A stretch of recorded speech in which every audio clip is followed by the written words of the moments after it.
सिली सिलाई ब्लाउज के नाप लेना बताते हैं कैसे लेते हैं।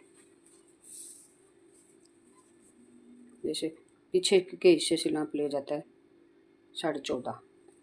लंबाई क्या है इसकी 14.5, तो ब्लाउज की लंबाई हो गई 14.5।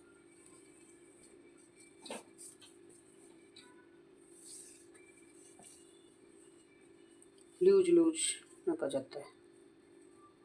पीछे वाले हिस्से से सीना हो गया 20।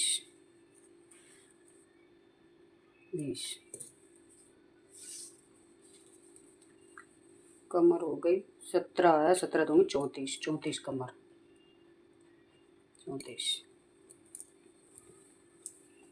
अब इसकी बाजू की लंबाई ऐसे कंधे से लेके 8.5। बाजू की मोहरी, ये मोहरी वाला हिस्सा है 6.5, ऐसे लिया जाता है नाप। ये है बाजू,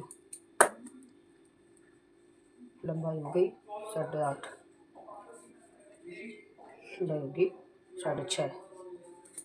अब तीरे का नाप कैसे लेते हैं, जैसे बंद करने पर अब तीरे का नाप लेते हैं। तीरे का नाप आ रहा है, जैसे ऐसे लूज नहीं करना, ना ही इसको खींचना। पीछे वाले हिस्से से 13, यहाँ से मुट्ठे से और मुट्ठे ज्वाइंट से ज्वाइंट मिलाकर 13 लिख देते हैं। तीरे का नाप हो गया 13। अब हमारा आएगा मुड्ढे का नाप। मुड्ढे का नाप ये है ब्लाउज का ये वाला हिस्सा, यहाँ से ऐसे घुमा के ले जाना इंच टेप को यहाँ तक 8.5, यानी कि 8.5 लिखते हैं, डबल में 8.5।